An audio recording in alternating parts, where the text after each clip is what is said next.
What is up, YouTube? It is me, the Artisan MC, here with a little Geek Speak. So, like, share, subscribe, support, stream, if you feel so inclined. Jump on this freeway, and then we will be cruising at 75 miles an hour. So,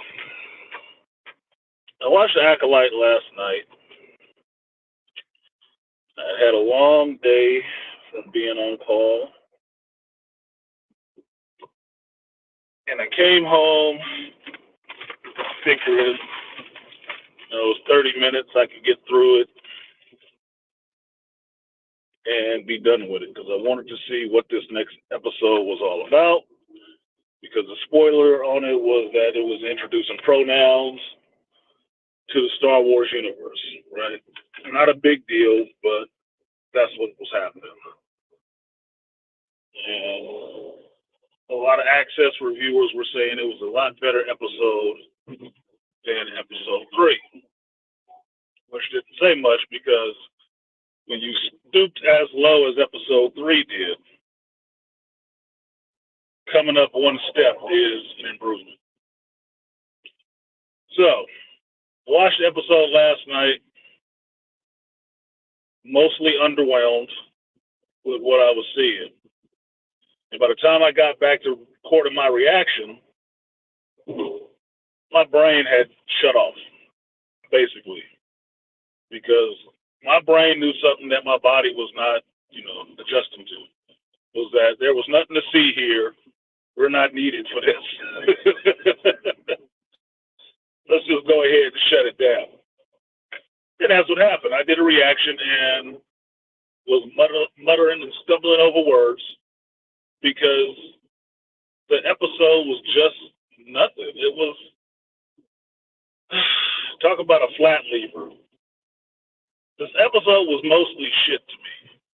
And the one thing I saw, which was the whole thing about the pronouns and stuff like that, was inconsistent in the show itself, right? Now, they got some beaver-looking creature in this show, right? Jedis get together and they have a little confab about what's going on and who this May is. How they got video, I do not know. But they figure out that she's trained and she must have a master, which is not a surprise. And they dispatch some Jedis from the temple to go and bring in Master Lobaka. I mean, not Lobaka, excuse me, that's the real person. Kalnaka. Because he hasn't reported in for some time from his post. Why they didn't do that shit earlier, I don't know, but that's what they're doing now. Now, in all of this, Osha is back at the Jedi Temple. We have her deciding that she's going to leave the temple again. That she, really doesn't want to be there. She can't go against her sister. It's not going to be good. And you have her talking with Jackie, which I think is all right. I would have enjoyed seeing the two of them talk about their master or what it was like to be with their master because they were both Padawans to soul. That would have been interesting to me in the same way that seeing a couple of Robins sitting down that had been with Bruce or been with Batman would be interesting to hear them talk about Batman. Because you would get different stories regardless, because Batman was in different places when he trained, right? But that's not what we got. What a little bit of lesbian overtones with, well, they might end up being a couple. Like, well, what the hell ever. It's par for the course in this show, right? But beyond that, when you get these Jedi, this force of Jedi going off to Kafar, which is too close to being Kashyyyk, but they can't say Kashyyyk. don't know why.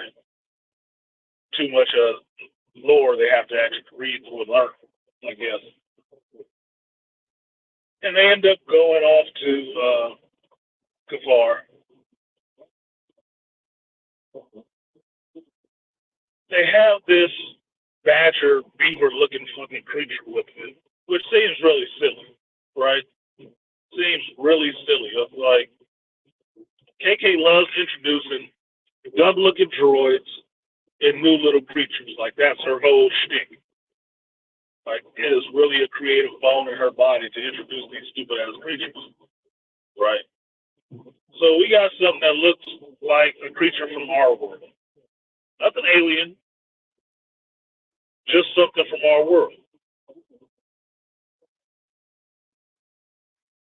And while Osha is sitting there, talking with one of the other Jedi, excuse me, she asked a question about it being he, she, or they, and gets scolded about the pronouns. I'm like, okay, that was mostly nothing. I mean, it's a rodent-looking creature. What I see it as KK, since she is not creative and not original, she always tries to steal shit from somewhere else. Like, oh, well, I need one of those for my show. It's supposed to be like a rocket to raccoon. That's probably why it looks like a freaking beaver. But at the same time, it's not entertaining in any kind of way, really. It just sniffs for things. It's just a tracker. It's like, what the fuck, dude? It's so lame. But after last week, I guess my senses are dull to how lame some of this shit can be. But it doesn't go by he or it. He or she or they, right? Okay, fine. Well, how does that come back? Everybody in the show who talks about this creature refers to it differently. York refers to it as a he. Osha refers to it as a they. And I believe Jackie refers to it as a she or something like that. Like, so what the fuck is it? It's like completely inconsistent, which is what I said about the show earlier on. It's hella inconsistent, right? Within itself, it's inconsistent. It doesn't even make any sense. Now, the majority of the episode, I'm not spoiling the whole episode for you. I mean, it's only 30 goddamn minutes, and it's mostly a yawn. I mean, I don't see what you'd be spoiled on besides sleep. But Kel-Naka is on this planet, and you see that he is having what I would consider some PTSD because he has all this scrawling all over his little domicile, right? And the scrawling that he has all over his domicile is the symbol that is of Mother Ananisa, or whatever the hell her name is, the twins' mother, who created them. The scrawling is the symbol that's on her head, right? The symbol for this coven, which is basically a yin-yang, tracing pattern. So to me, that says that, okay, he did get taken over by these witches. He was taken over by these witches, and they probably did some little force mind pushing on him. Got him to attack his fellow Jedi, and some shit went down. Right. Now, for me, that's probably what happened, based on the spoiler clip. Part of a spoiler clip I saw where Kel-Naka is attacking Master or Padawan Tobin. I think these witches got in the Jedi's head and made them fight each other. And the Jedi shook free of that shit and took the witches down. Who knows? Some shit happened, right? But because he had these scrawlings all over his little hideout, little hut, I'm thinking that is a PTSD moment. He's still seeing that vision or that symbol in his head, and he can't stop seeing it. That's why he's sitting here alone, like Master Tobin was, sitting there alone in solitude. Because, at least in some ways, this is consistent with canon, is that you see when Jedi's fail, especially back in the past, these motherfuckers always go into seclusion. They cannot take an L. They cannot take an L and stand back up. They go away and sulk in a corner and cry and shit, which I thought was dumb in the prequel series. It made me look at the Jedi's in a different light, to where they are really weak in a sense, because that's what they do. Yoda saw, Sidious one time. It's only two Sith. He kind of lost the fight, or failed. He went to exile. I'm like, no, come back and get that motherfucker. And so it made me think of the Jedi, that they really can't stand up to taking a loss. The Sith keep coming back. They keep coming back, whether it's two of them, whether it's one of them. They keep coming back, but the Jedi take one loss and then they go away and cry in the corner. I'm like, well, that's some bitch shit. I mean, you leave the galaxy victim to a whole host of other, evil people and atrocities because you want to cry in the corner because you took a little loss. Didn't lose a limb, you didn't lose anything. I just couldn't beat him. Man, well, get stronger, come back, run it back. So, for me, seeing Cal-Naka sitting on this planet gave me that prequel vibe. I was like, well, yeah, this is what the hell they do. Nice to know they learned that from way back. So, for me, it's a bit of a bitch move, but okay, it's consistent with canon to me. The rest of this episode is fucking May and Quirum tramping through this forest looking for Cal-Naka. Now, this is one of the things that bothered me about this whole fucking episode. They on a forest planet. Bunch of Jedis, a couple of dark side users using the thread, whatever the fuck they're using, either way. And they're having a hard time figuring out how to find Cal-Naka, right? Okay. They got trackers, they got some other little shit that they've learned, and for me, I'm wondering why nobody is trying to reach out in the forest and contact him. He's supposed to be a master. Jedi master. Supposed to be a Jedi master.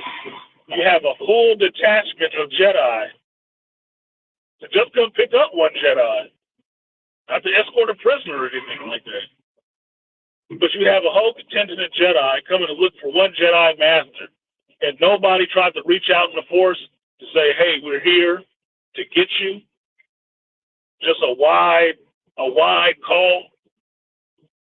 Like, look, I know there's other life on this planet, but god dang, it seems like I would think a Jedi master would be like seeing a bigger heat bloom on this whole surface.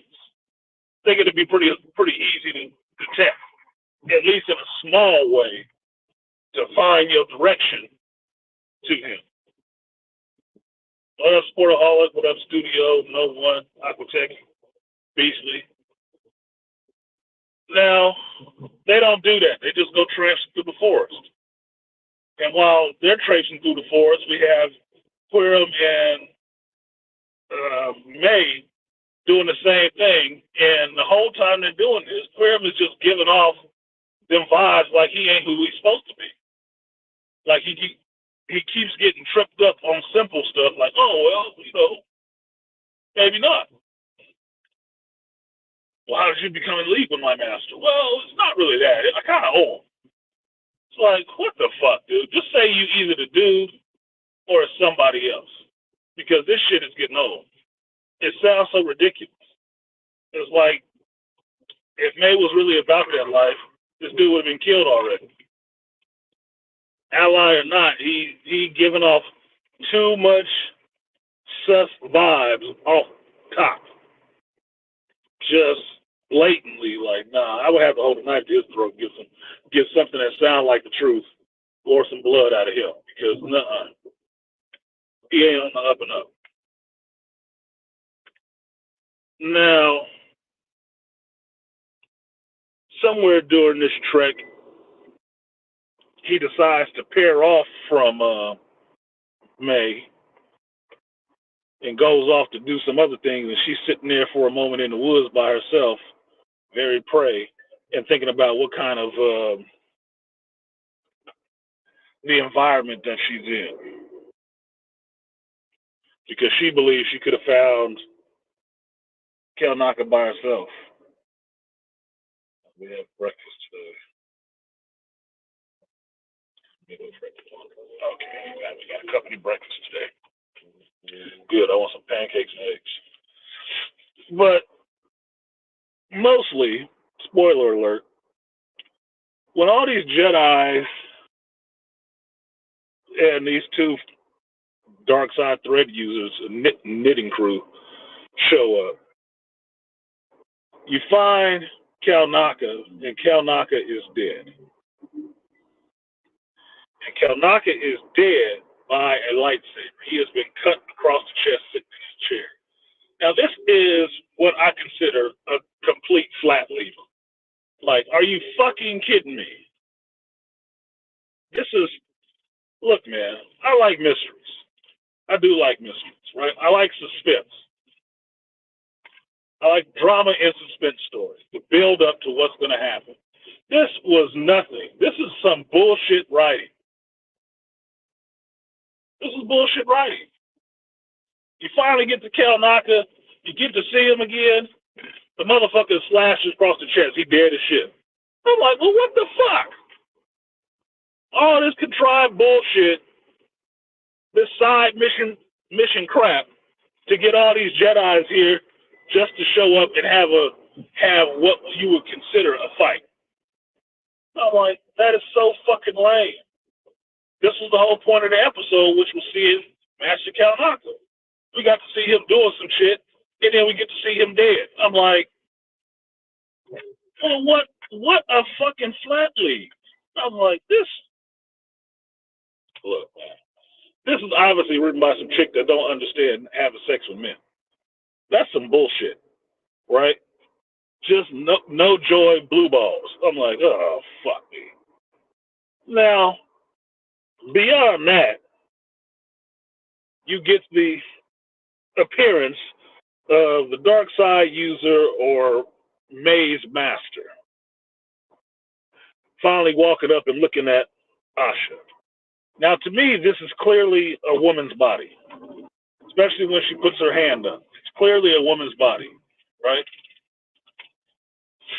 But we don't know yet. We don't know what woman it could be.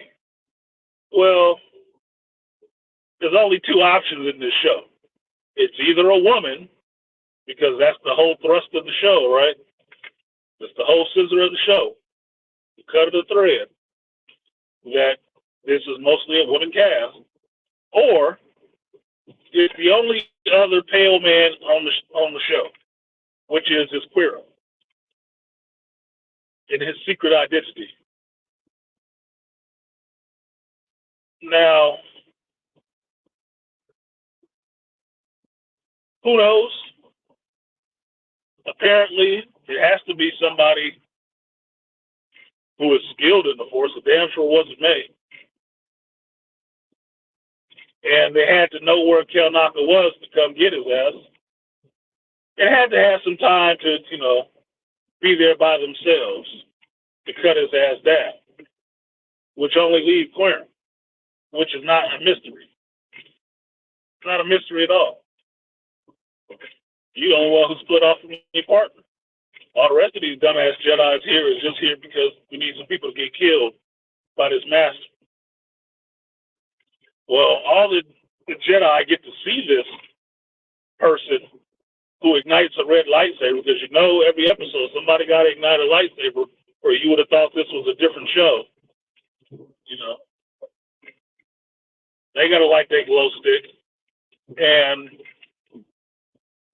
the rest of the Jedi They're like they're glow sticks, which is what they might as well be since they're not deadly anymore, unless they're off camera. And they go in and charge to attack this person. But what do you think happened? Force push of dust, like we saw May do 2 episodes, and that's the end of the episode. Like I said, spoiler alert. I'm like, well, that's bullshit. That's bullshit. It was unnecessary. The obligatory lightsaber pop, the obligatory something's gonna happen, and catch you next episode. Like, good night, man. This is some dumb shit. It's mostly nothing. It's mostly people walking around and fucking talking. At that rate, it kind of ranks up there with Lord of the Rings, right? Yeah, mostly walking around and you mostly talking. And people pleading their case that they need to go on this mission to find this person, and it's important. And some people acting sketchy, and some people not acting sketchy. Now, I'm still of the state of mind that this dark side master is either master with Leslie Headland's wife, the star, whatever the fuck her name is supposed to be, Abanestra, whatever, sounds like a cold mess. It's either her or is queer, right? Just running around with me. Or they eat that shit together. Because she's acting all surprised at the tip. Why didn't you tell me? And no, we don't want to tell the High Council. We'll take care of this ourselves. It's like, that's some really Sith shit to do. That is some really Sith shit to do. That you got people operating under you without going to the Jedi High Council. Oh, no. That's not how Jedis operate. That means you up to some shit. You knew where these people were going. And you knew who you were going to find. That means the little green-haired chick is probably the master. Especially since she was acting like, why didn't you tell me? I didn't know. Bullshit. You knew. This is Jedi Archive stuff, right? I don't know why anybody wouldn't know this information. Especially since this girl was at the fucking temple being trained.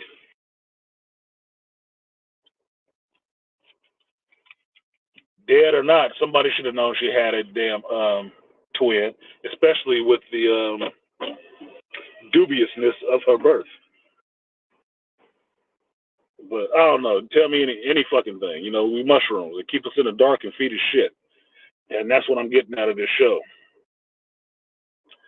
Yeah, Fallen Order style Dark Jedi push. Yeah, well, you know, Dave Filoni is kind of a gamer and he likes video games, so he always throw that shit in his show because that's how his brain fucking works on how to do things. We need another fetch quest. We need another fetch quest here too. Side mission. Hold on one sec.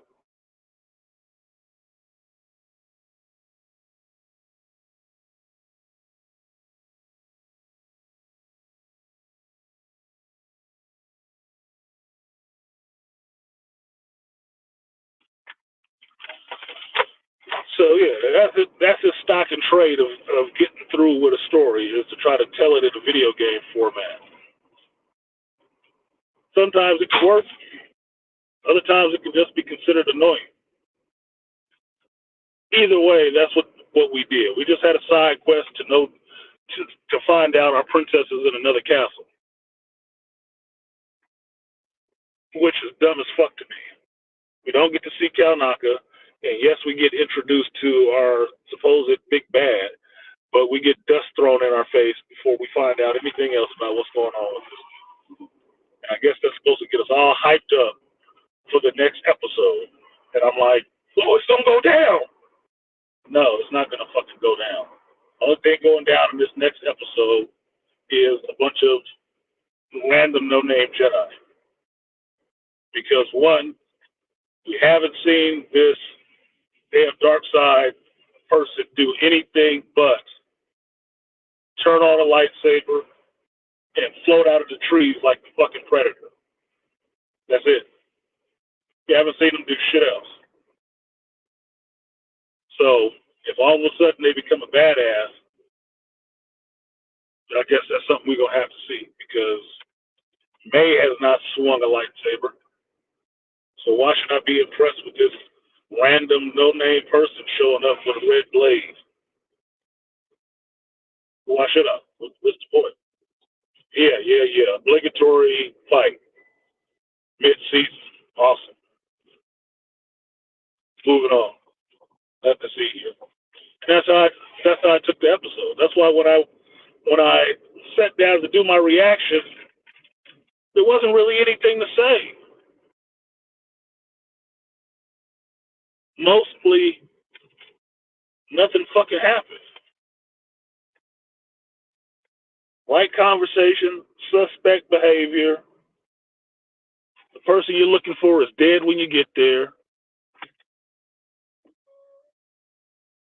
And look, we got to see the big bad again. It only took 2 episodes to show this person again. Like, get the fuck out of here, dude. This is lame shit. I expected more for a 30-minute show from Disney Plus because I'm sorry. I guess all alternative lifestyles aren't created equal because Bo DeMayo gave me a better story in 30 minutes than this heifer is giving me with her 30 minutes. I'm sorry. And Bo DeMayo did it animated. So I don't know what to tell you. I really don't. Somebody knows their material and is a better writer than the other one. And they both flying under the same banner. So that's it. I need to go to this breakfast meeting with the staff. If you watch this episode of the Acolyte, tell me what you thought about it because I'm curious to know. I don't think I'll devote a whole show about it this Sunday on the hero's journey. I want to talk about House of the Dragon more than I want to talk about this shit and the boys. But until then, I will see you guys next time. Do-do-do.